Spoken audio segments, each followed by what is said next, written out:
Anti-heroes, characters that stain all marks of fiction, characters that are phenomenal like a hero would, but in a different aspect.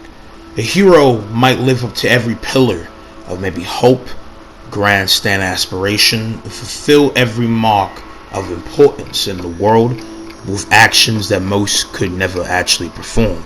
An anti-hero is a little bit more symbolic in a unique, intrinsic way to the mind, to the body, to the morals, to the values that are not seen. Some embark on a very unique course of journey where they still stand for heroics that are more tragic. They find values that put them in a very dim gray light, or sometimes they dabble in acts that make them very dreadfully worse than any aspect of what they are called to be an anti-hero for. But in this video, I'm here to explore the mind, the core character, the philosophy, and the being of the one, the only, one of besides possibly Ezio Auditore, the greatest character Ubisoft has ever made, the only anti-hero a game truly could make. Jason Brody, the Rakiat's ultimate warrior, the wielder of the Tatao, a boy ultimately stained by insanity.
Enjoying my sister's company?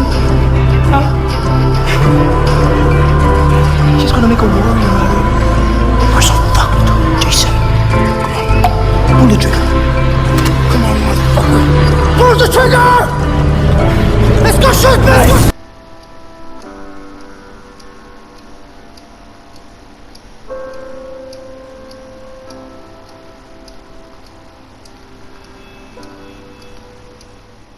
Being said, Jason Brody is one interesting, defined protagonist. A protagonist that lives up to every staple of what it means to truly be a character of a lot of interesting substance matter. He is a character that you would not expect to do what he does. He's a great subversion of your expectations. He is a character lives up more or less to the thrill ride of knowing that you are a boy like him who does not see this Rook Islands at face value as a plane of so much unimaginable terror, crazed, wild destructiveness, or a plane that builds upon so much misery while having the paradise that opens the doors for it. In every sense, Rook Islands, Jason Brody, and what Far Cry in its introduction represents is the level of unexpected thrill ride, but underneath every core, every connection, every board lies a deep embodiment of saddening destruction to be awaited. be it through the mind, body, or soul. In the words of a wise man and Vaas Montenegro, leader of the famed Rook Island Pirates, under the boot heel of Hoyt Volkner, a corporate greater sense of black market businessman, arms dealing, trafficking of women, other exploits, drugs, militia, farming, all type of means of pillages of innocence, everything you could think of. He is an absolute kingpin of the most vile means, and Vaas is his lapdog. And there's other people that he works with that are as despicable, but they all are unique, and they all work as a symbolic means to him, especially because Vaas is the little brother to the infamous priest of the Rakyat, Citra, who is one interesting symbolic man of how to be groomed, bred, and poisoned by the luxury of the greatest fantasy for man and even woman. Jason Brody in character is one of very interesting nuance. Jason's origin is not greater known, but him coming to Rook Islands was tied to a greater means of exploration, cruise, and fun ride. Jason is from California and is the middle child between his older brother in the red shirt and his little brother, Riley.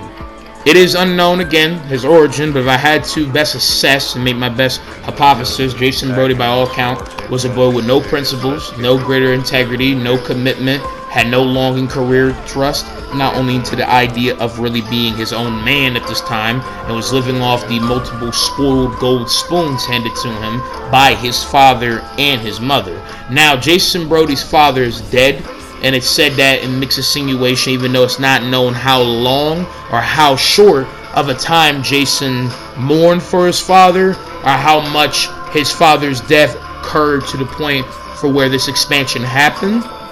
But with a mix of headcanon, I wouldn't be surprised if Jason's father died, and this greater means of exploration plan came in abundance from the fact of them wanting to get away from home, getting away from the States, and somewhat mourning in a more lavish experience.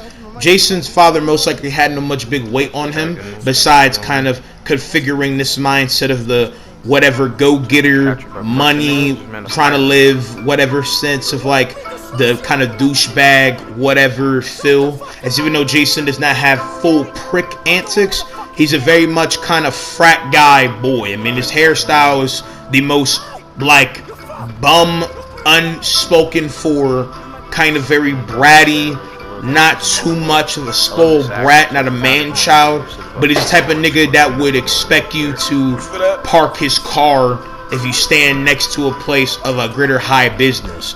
He is the Johnny Cage with way more of his ego on display, if that makes sense. He has no real call for any real discipline in a lot of his antics. He reckons a little bit of the American rich white boy stereotype, and that is a thing poked fun at and acknowledged multiple times within the game in multiple unique ways that more call for the fact that even though Jason is not your ordinary guy and has a lot of commitment and love to obviously his family that is shown very evident, Jason did not really care for anybody so distinctly that wasn't really himself.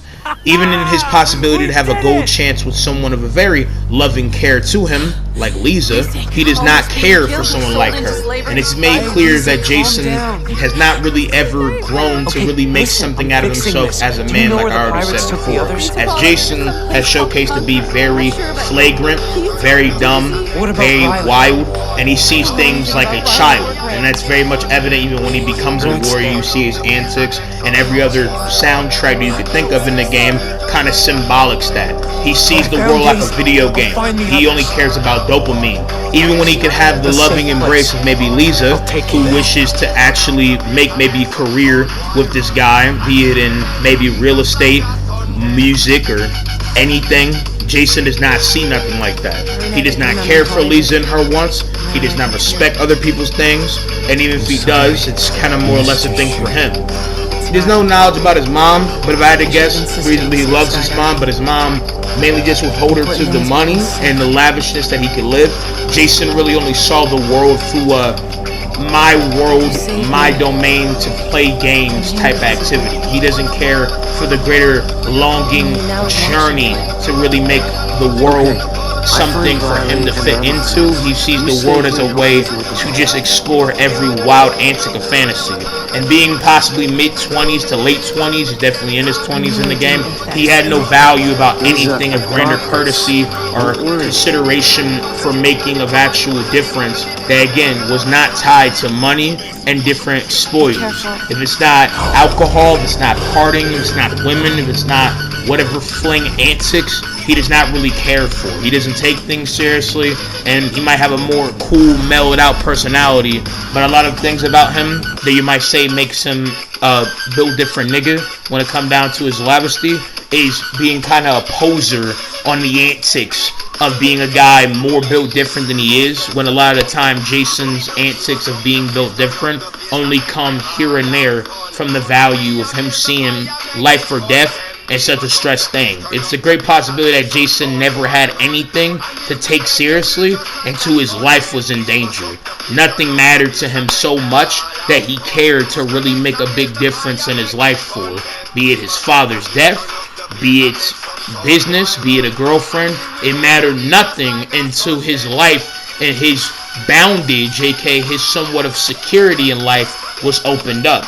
In a way, like Rook Island does from a paradise perspective, opening you up to the biggest wild jungle of disaster and chaos. His family and the people he loves being separated in symbolicness opened him up for more antics, for him to explore the ultimate dopamine rush, the ultimate flattery, the ultimate fling of enjoyment, the type of life that only calls the strong or calls the shallow in mind, the type of life where it makes you so dystopian from humanity's bound. Kind of a living back rooms. No strings, no laws, no shallowness. There's a happiness in the void that is of life, which the jungle represents. It is a free ground. It is a battleground where he can plunder all of the most rack of all trades forms of kind of just disperse of his life and whatever actual goodness it would impart in him mentally, financially, or any sentiment of the way emotionally. Rook Islands was a chance for him to do more than everything he did in his intro, which is one of the greatest intros, to really not only compile everything that makes Jason what he is, the world building, the level of the dawn of the tensity, and the level of severity that he's in, but simply put, really orchestrate the fact that Jason, up until this time, and like I said, with no certified yap, is the staple of a guy where if you put him in a scenario like this, it's the only time he can become free. Because like a child, when you throw him in a playground, all he sees is the fantastical. He sees none of the threatening. He sees none of the fringe of bad. He plays with guns. He acts wild. He takes things for granted. He doesn't consider multiple different kinds of bad. And he is a absolute goofy on the highest order of what it means to be the type of boy that, again, should not be expected to be so good. But sometimes, in the wise words of a wise man, will only come out as good when you realize that you have nothing left to lose.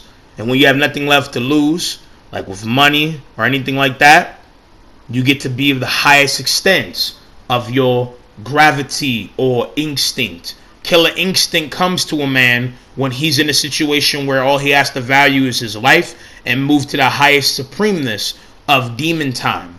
A man doesn't have any more need to care for expense. He moves in the highest lavishty or glory. And a man no longer has attachment to his friends and his family. He can perfectly separate them from his unbeknownst course into insanity and stagnation. He slowly becomes everything that his stuff is. Self-destructive, poisonous, wild, beastful, demonic, every level of frivolous and glaze for the idea of really making his life the most succulent tender of joy out of nothing being acquired. There's a level of becoming a absolute gapingless, bottomless pit of a man whose soul is only tied to the materialisticness furnished in the idea of actual cornerstones of either, again, bloodshed, or this and this that already made him be what he is. So in my entire talk, it is pretty much an establishment that Jason came to this island with one choice, walked through life with one choice, and in the end, depending on which ending you chose, walked through life with that choice. No care for no man, no woman, or any antics the same. His life is built off of the baseness of kill or be killed. I live for the craziness. I live for the pandemonium. Like a warrior, I live for all the spoils of the battlefield. Like a junkie, I live for all the spoils of the poison. Like a crazed man who values nothing of humanity besides what it gives. I only value the pleasure. I only value the sentiment of lavishly that comes with my fantasy. I don't value any of it for myself. I value it only for it. That is why Jason becomes what he becomes. That is why he's a far cry from anything of his humanity. Pun intended.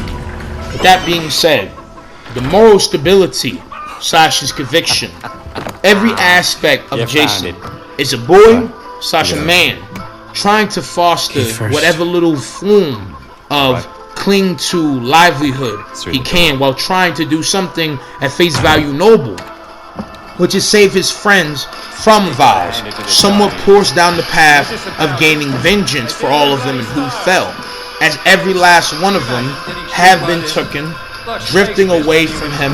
He had to scour the island, he had to survive off of dead, kill countless men, kill countless animals, and slowly but surely, through his tattoo on his left arm, which in greater sense of the translation is obviously tattoos, but markings that symbolize the warrior's multiple connections to all fling of killer instinct, all value of deep-rooted, chaotic, stained livelihood. The more and more tattoos you get, the more and more stronger you get.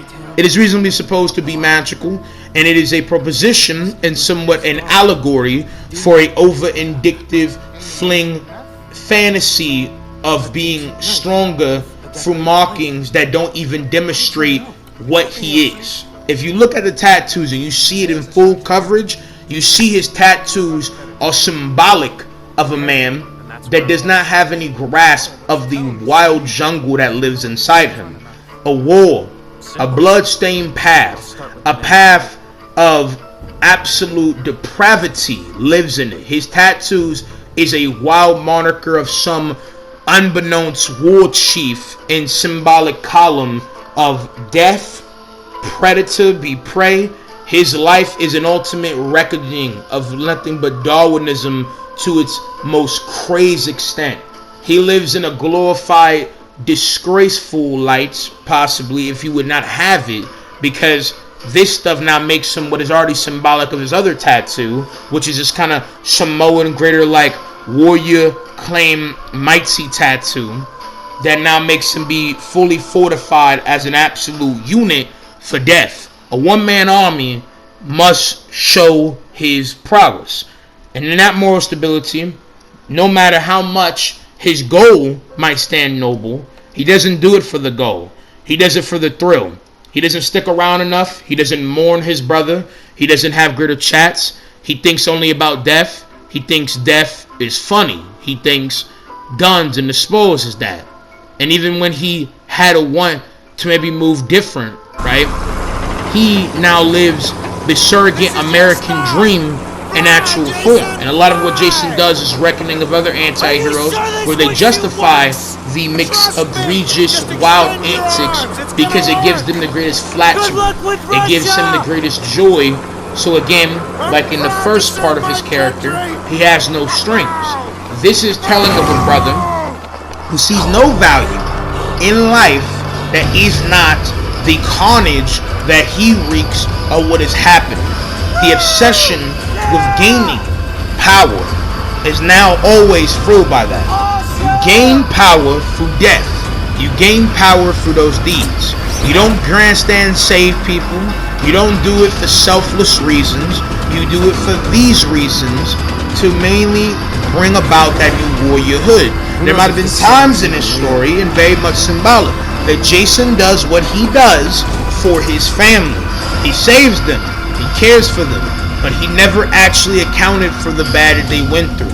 He doesn't talk about it. He doesn't go through therapy. Everyone is suggesting for him to keep going about these antics, and there's no question about his mental health. He slowly, downright paves the blood of his enemies and his own family in him to make himself feel happy.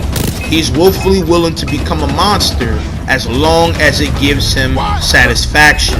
It gives him purpose. It gives him life. Because in his life, without any excuse now to now indulge in what is the ultimate definition of a doom for conflict, he now can do it. And he can use Lisa, he can use his brother, he can use anyone else as a form of pretty much dependence on that. Every action he makes, even again, like I said, with some good in it, is set in stone on making a crazed antic. He does not care for the safety of some of these people. He does not save a lot of people because it is good. He does it more or less for the fantasy. He doesn't take these things seriously. He'll cheat on his own love. Who has showcased him nothing but kindness? His brother's life is really a second guess in the long run. He never mentions Riley until after he can get his vengeance on Vaas. And it doesn't seem like he's of much importance to him until he gets to go about making himself more in fantasy of killing, and as another excuse so he can stay on the island. If he wanted to get to Riley, he would have got to Riley before making that statement. He only said that now to really declare the fact that I'm getting Riley, and that is it, as a form of a bargaining chip. As when Riley gets here, that is the end for everything that I do. You will never understand what I make of myself out here, because in this world, I get to be everything I've found as a unconditional love. I no longer need to be a bigger person. I don't need to grow up. I get to be a child in this landscape for the betterment of not just these people that I now want to call brethren, because they value my strength. They value my bloodshed. They like me as a weapon. I don't need to value jobs. I don't need to value health. I don't need to value personhood. I don't need to value any of that. Every value Jason has is for demonic intentions alone. And when it came down to acknowledge, hey, you need to go ahead and bounce so I can actually make something happen, is all for the fact of people behind him, not in front of him. He does not care for them by the end of the game. And it's very much evident that you can make that with the choice to sacrifice them. His moral stability is now predicated on making obsession, and there's a level of almost sociopathic to psychopathic tendencies. Jason does not care for a lot of the people that he kills. He doesn't question anymore. He's no longer shocked at their death, and in all these actions, all these killing, all this stuff, and being another weapon and depraved, scandalous animal. He never questions what someone, like for instance Buck, will do with it. He makes jokes about Buck.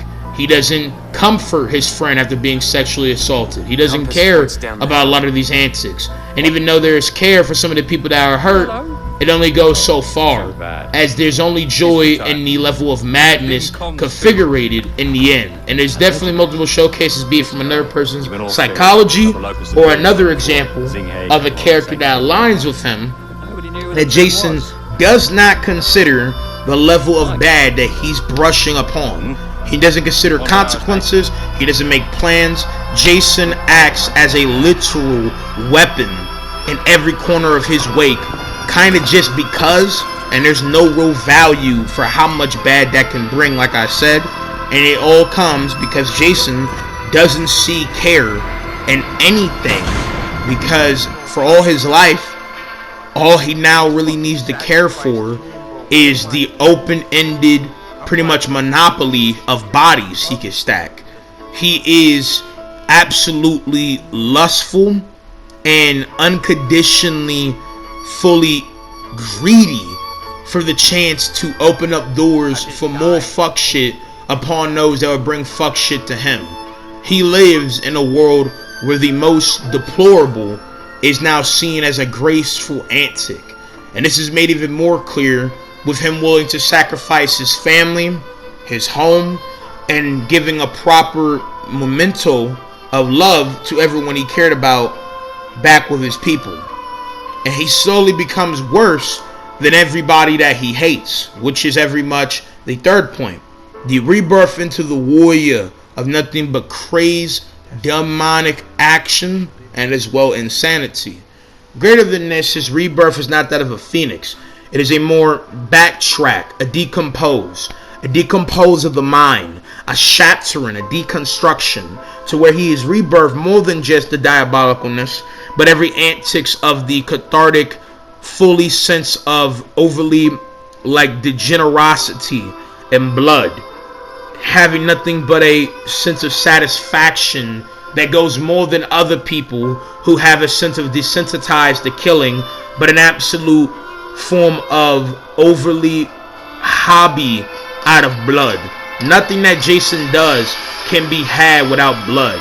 He doesn't try to make a better pour for things, and in the end, even though every person that Jason does kill that is antagonistic doesn't long road reasonably deserve death, there's a level of the fact that there's never a qualm, question, or perspection on his face, to where he actually answers the question of if this stuff is actually good for the sake of me, them, or anyone else. And he never considers that every act that he makes, be it with the tactile, with the dagger, or any antic against his enemies, makes him more worse. He's bloody.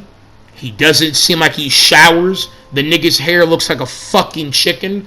And he absolutely looks fully insane. Like the deliberate fact that this motherfucker looks like full-fledged looks totally dystopian from any corner of life. He looks like an absolute creepypasta. He literally looks like an actual representing of like not only a psych ward patient, absolutely morbid, and his philosophy, his ideology is almost of the level of the crazy antics that would come from the personablehood of a motherfucker that only sees blacker force energy in the midst of every combatantship in every corner of every wake. His love for violence becomes now the only thing for him to have sight of. Nothing else in his life truly matters as much as the violence plagued in the midst of Rook Island. Because on this island, more and more you kill, be it Vaas men or Hoyt's men, his ideology becomes entirely suited in the idea of a one-man war. Every instance of his dialogue becomes more passive, more unruly, showcasing that he most likely looks entirely unglued to his roots, his family, his hobbies. He doesn't joke as much. He takes everything a lot more seriously. He becomes a lot more, how should I say this, stoically hollow.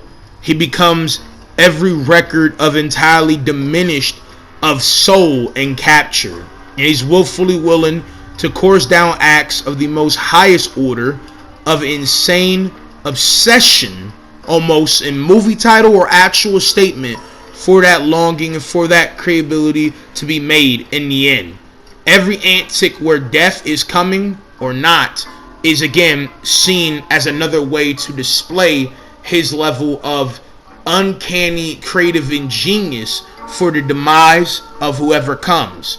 And he becomes as much wild in his antics as much of his greatest enemy, which is Vaas Montenegro, the easily greatest antagonist of not just Far Cry, but some people would argue of all of Ubisoft. Vaas is the living definition of a man who lives in the destruction, in the undoubted delusion of his life, with a full smile and glee on his face. He's obsessive.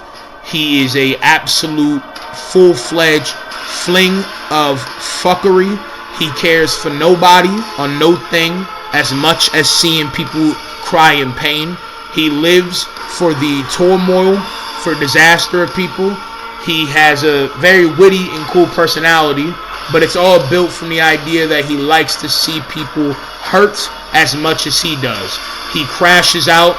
He has very much a lack of care or value about things that come from the case of a more humanitarian value, like with Jason. And every antic that he does is a great shed of a guy willing to go to the most horrible, absolutely just disastrous light to open the doors for bad. He is dang near on the route for suicidal, very psych ward patient antics, and he almost has this Richard Traeger in him where he's close to always acting in a very outlandish, very belligerent foster of mind. He calls out his madness while still living in it in the biggest relish. But unlike other people, he can't fathom the ground for why he is the way he is. Even if somewhat it is all buried deep in his not only physical scars, but in his emotional scars. And it's greatly telling when you rescue Lisa that he is obviously the definition of mentally ill, but you are becoming just as much as him with the value that the person who has done you wrong and has pretty much carved the biggest wound in your body that you can never actually untangle, right? You could never unwrap, that now it lives as the embodiment of every corner of your being. You live for the fuckery, all because of the fact that it gives you the succulent taste of the one thing that you can never get, like this man Vaas, which is freedom. Freedom from all of it. Freedom from those that have bound you. Freedom from those that have consumed you. Vaas is a boy of many scars, being manipulated, groomed, insinuated to be very heavily sexually exploited, raped by mix of his sister, and then drawn into the most crazed, devoured of all sentiment of good spirit and being in the case of all the other exploits of his fantasies through Hoyts, as he was made a dog by his sister, made into a weapon, drawn into violence, and made an absolute mad lad. His health was never considered, his being was never considered, and his life with the Rocky Yacht, by all showcasing, was of a boy who had probably a lot of great ventures and value, but never committed to them enough because he was always getting stifled by the hectic tradition of being the ultimate warrior of his people. And when he decided to try to move different, Citra would always cling her hands into his head and destroy his mind from the inside out, and overly strangle his heart, until Vaas became no more. Vaas' personality became way more unwaveringly fucked and horrendous, because all he again valued was seeing the demise of the people around him. He lived for seeing those tortured.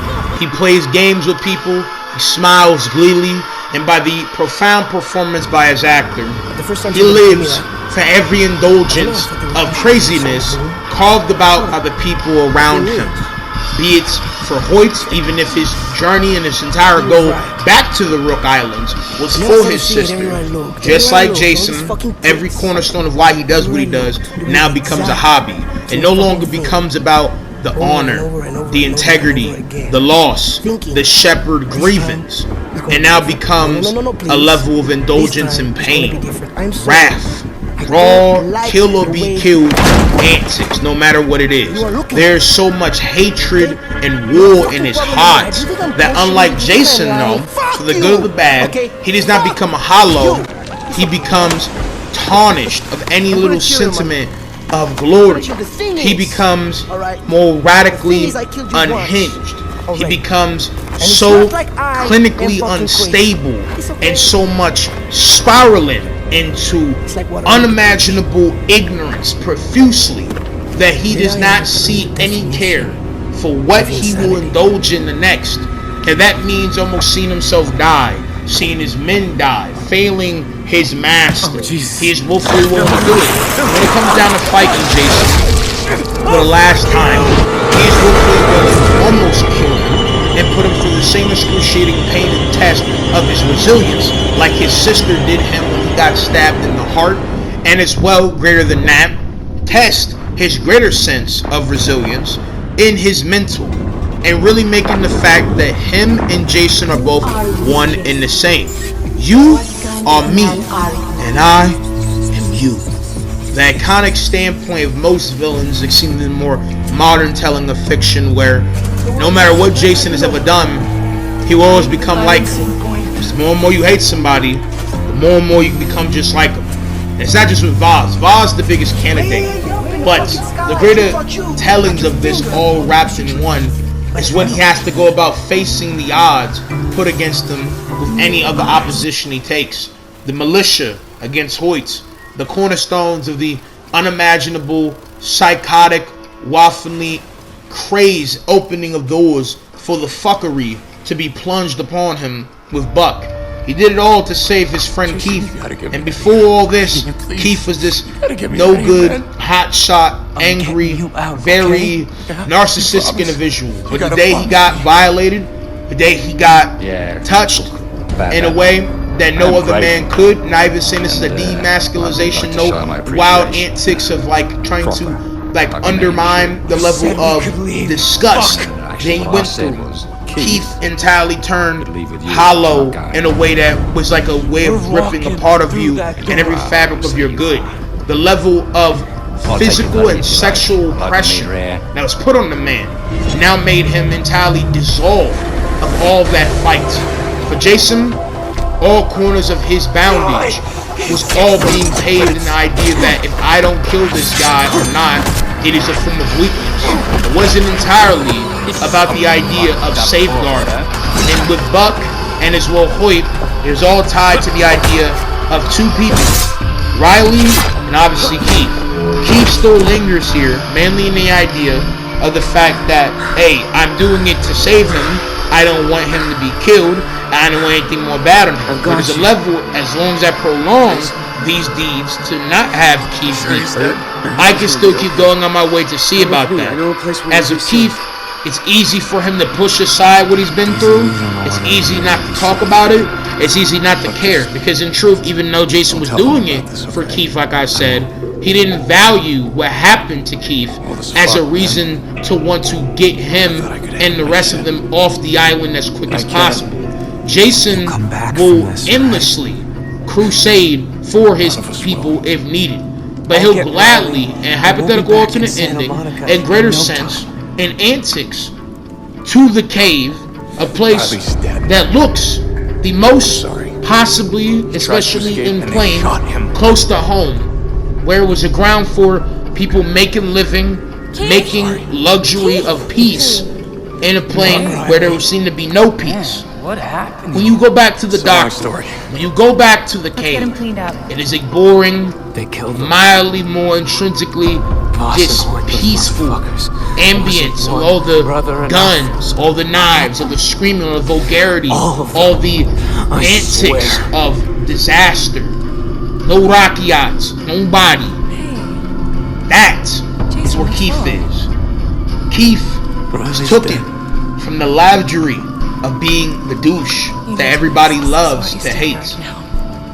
Now he's set back to a boy probably before he was his hot shot, scared, down bad, depressed, and contemplating every level of a psychological probably breakdown from the event.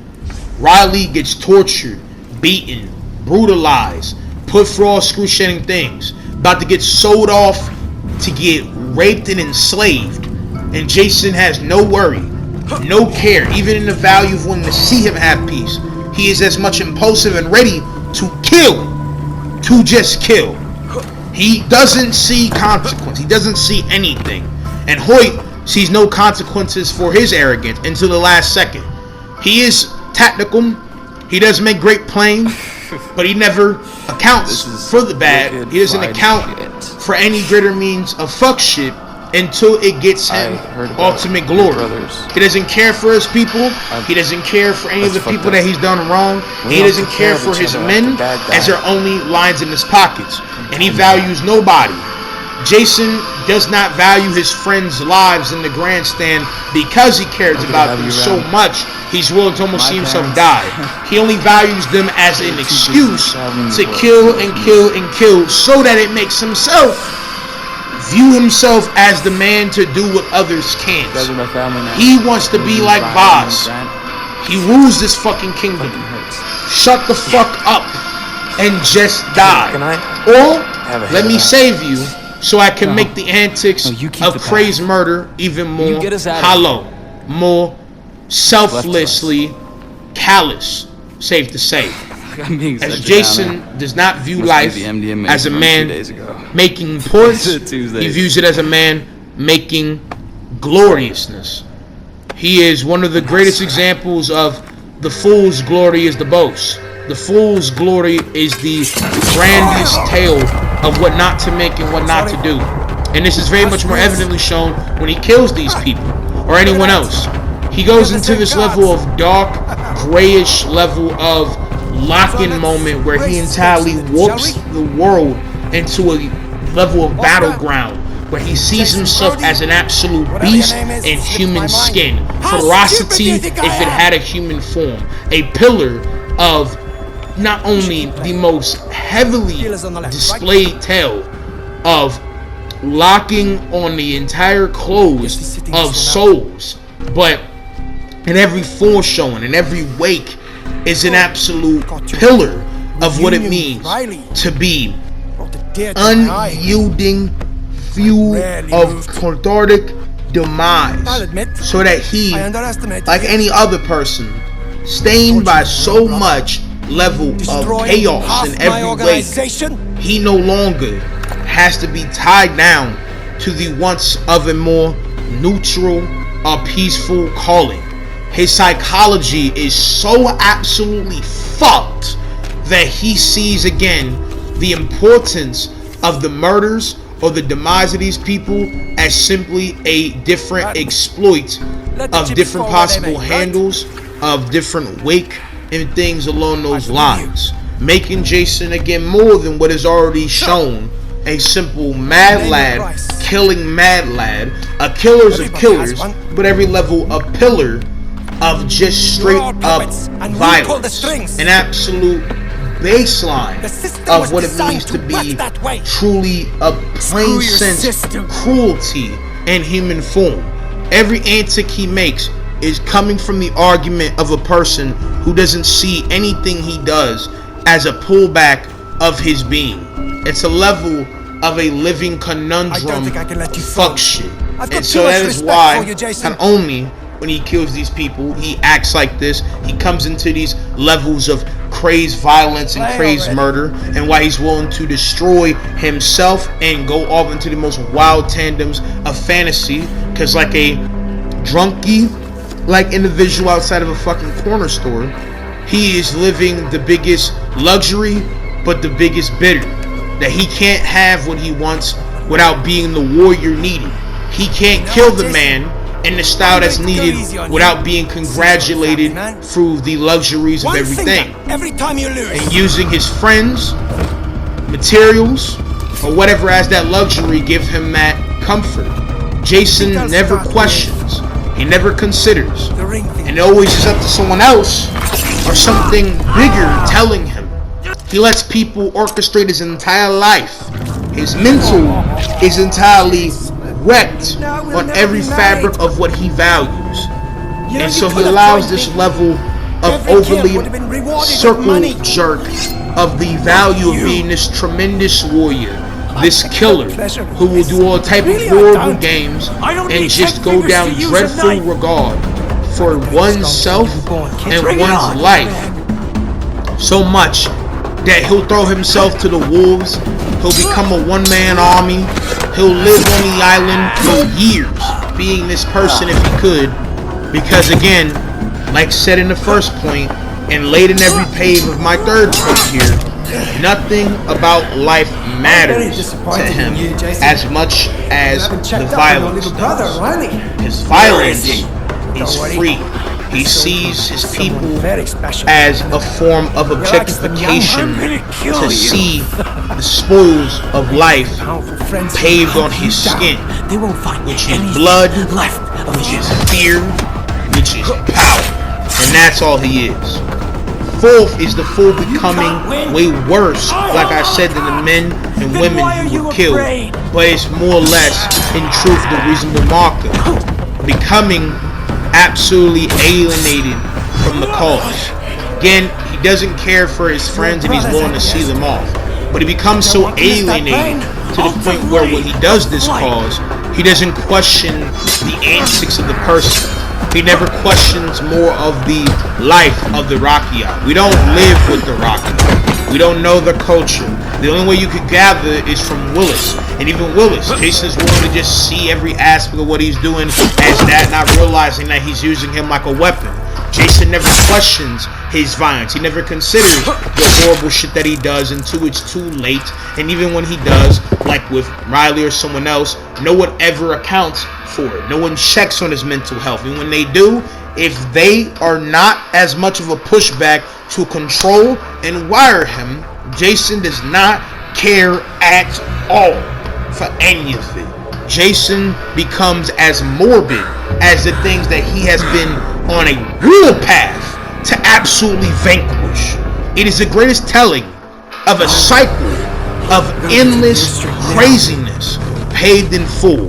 He lives as a absolute just ghoul for this untimely recklessness.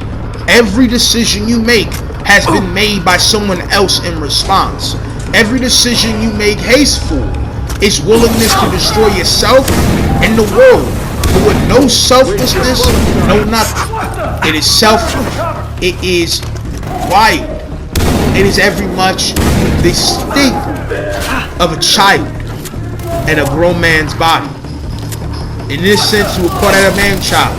This, I call him every level of a discard for the lives that he used to actually root for, the morality he used to propose, the gauge of fuck shit and horror that came in every sight of his being. Now all that matters to him is the answers, is the crazed wild flow-about in the bigger than life plane that is the paradise and the ultimate wasteland of the Bati, which is the Rook Islands. The sex, the admiration, the level of becoming an absolute pillar of not just vengeance at one point, now became bigger than vengeance or any sense of honor, any sense of cause.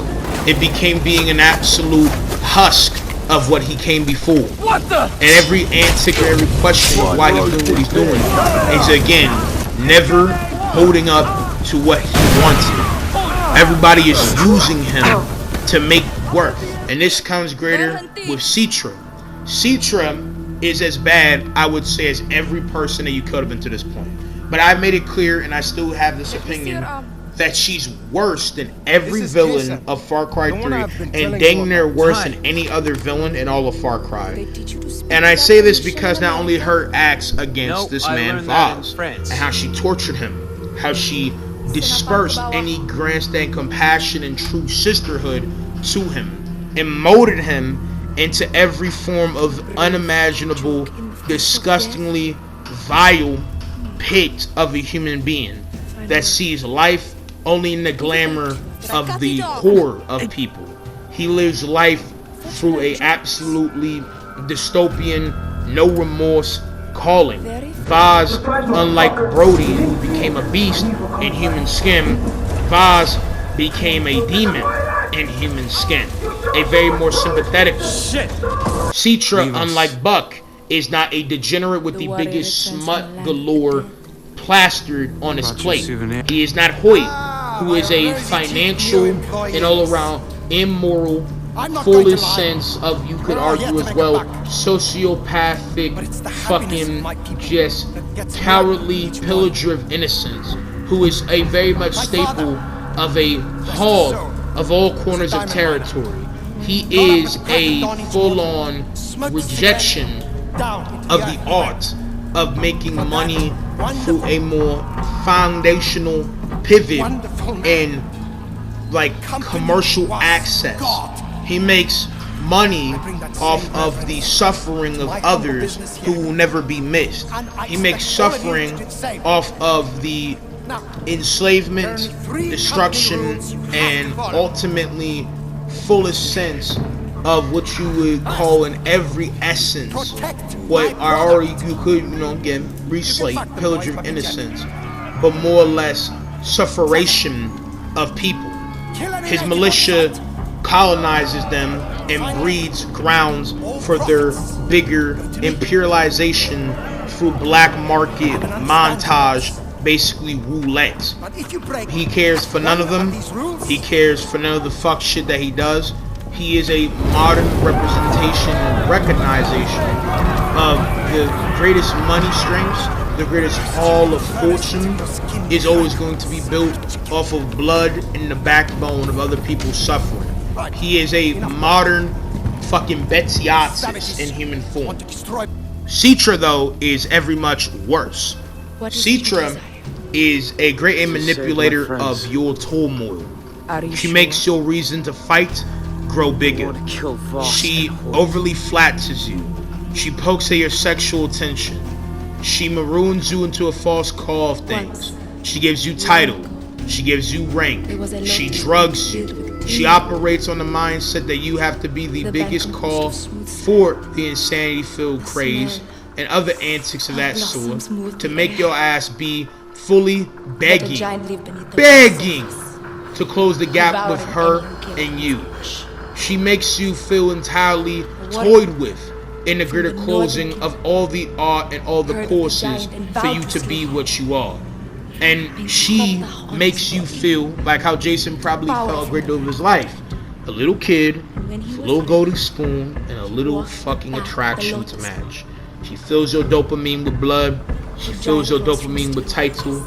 She fills your dopamine with material. She carves your life for you.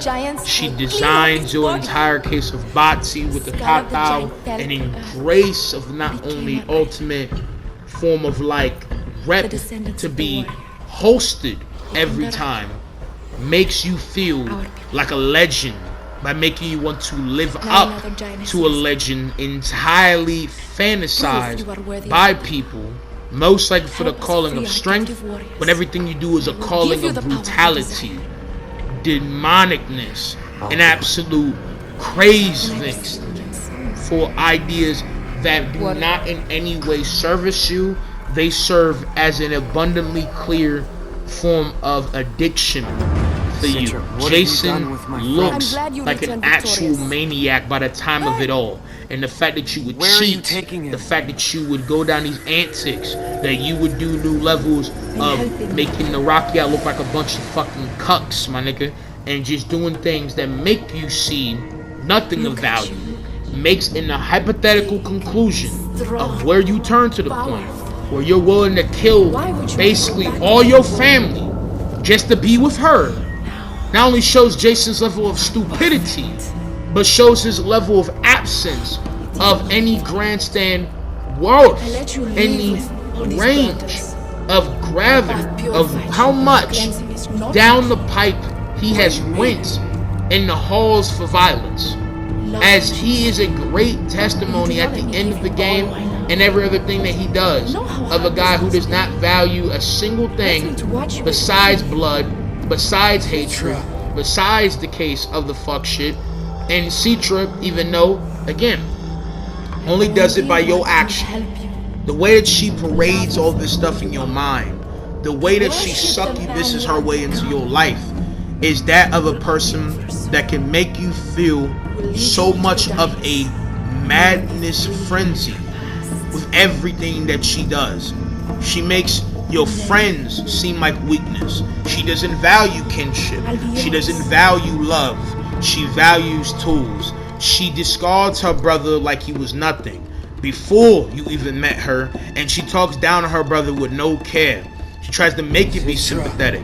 She tries to pave you in a way of being more heroic. But everything you do, everything that you are, is a man of sorrow. hatred for the things that you are not. She makes your level of ignorance and your self-hatred of what you naturally are, which is a boy with a lot of scars that she now puts more salt in the wound for, be hers. And by the time you are done doing your business and you play into her little games and you impregnate her, you die. You die by her hands, and all you have to live for is that you died a warrior that only lived through the insanity, staying calling of overly harping, overly glorifyingly gooning to the idea of every pleasurement a warrior with no honor, no custom lives for, which is in fact to just grind away at the body and everything it calls for as a sacred part to be had. She throws your heart away, she throws your pain away, and from that throws your soul away. You become exactly what Rook Islands is. A beautiful creation and an absolutely insane environment. You become as much discouraged and absolutely dispersed of all those callings for greater value of valor that would have been to realize that this violence is not worth the shit that comes with it.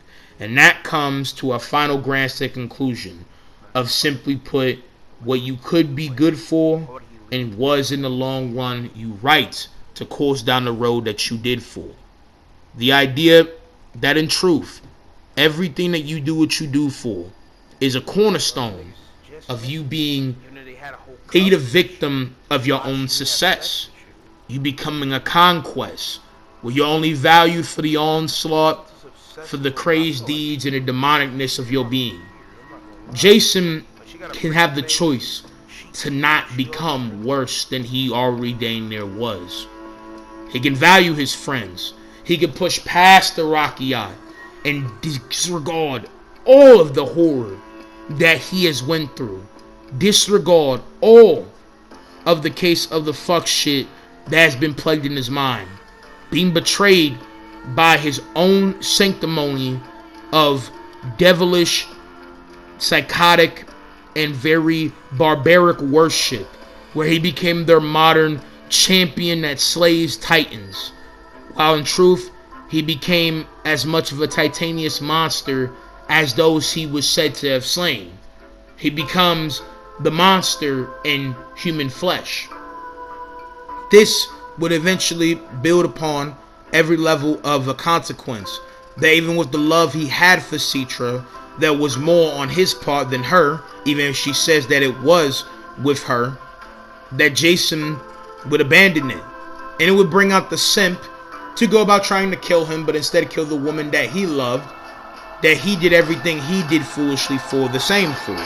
Because this is not the first time Citra has done this. Citra is good at plaguing men of all types into this mindset. And Jason deciding to not sacrifice his humanity, not sacrifice his love, not sacrifice his wounds being able to heal by letting them open up to all drains of heavily leaking every corner of being in him. He sees to make bigger needs for himself and decides to do what I feel like is the good ending, even though to this day the ending of Far Cry 3 has never been confirmed, so either ending is good. It makes sense. It kind of sounds weird. I can't come back from this. I'm a monster. I can feel the anger inside me. Devil timing. But I am still somewhere inside me more than that. Better than that.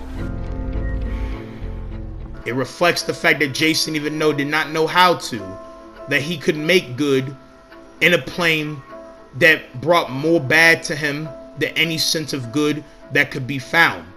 It brought him the calling of a lifetime. It made him become bigger than all corners of life. It made him become the man, the myth, the legend. But at what cost? But at the end of the day, I hope you guys have enjoyed the video. I hope you guys realize not only the true underlying stellar, complex, nuanced, and bussin' pull within the character of Jason Brody, easily the best anti-hero of video games, the only anti-hero a game could make. Plus, he's the only anti-hero that by the end of the story, I'm not gonna lie to y'all, I thought he became the villain.